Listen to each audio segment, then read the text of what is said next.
It's incredible what you've shared thus far. What was the real hurt initially just from all those experiences coming together? And I was really heartbroken. Like, it's quite hard to actually even compute how heartbroken I was. But I also think that it needed to happen because up until that point, people had been so happy with who I had been performing to be. I think one of the most toxic things we say to people is that they're full of themselves.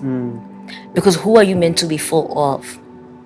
Because when those people are not filling you up anymore, you feel really empty.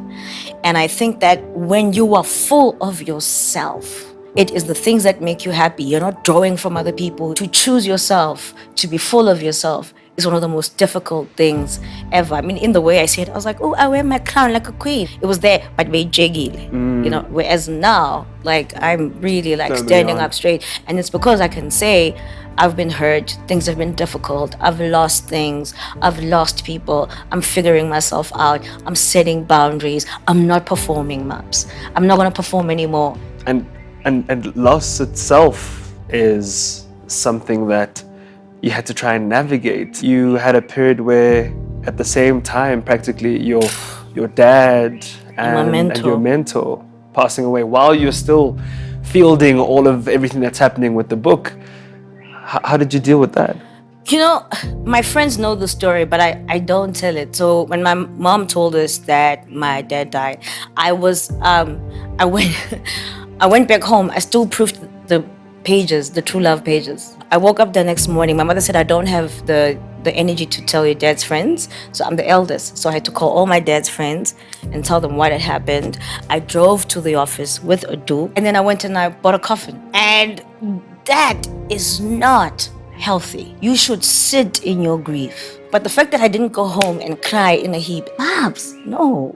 So I cry a lot, I cry a lot these days. My emotions like leave me. How did you claw back to greatness and start to see that sunshine again and start to feel like, you know what, actually, I'm actually quite happy with these decisions I made? It's so nice because that's how I feel.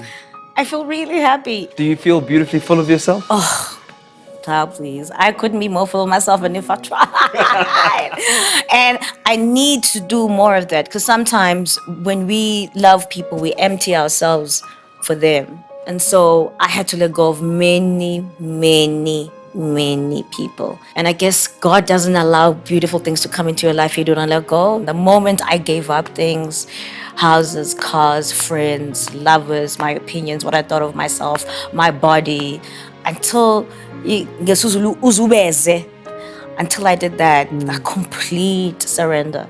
And when I let go of absolutely everything, God said, well, now you're obedient. And when you're obedient, I will give you everything you want. And Maps, I can't catch the blessings now. I can't catch the blessings. I'm like, Lord, you do like, and it's because I'm obedient. And how liberating is all of that? It's wonderful.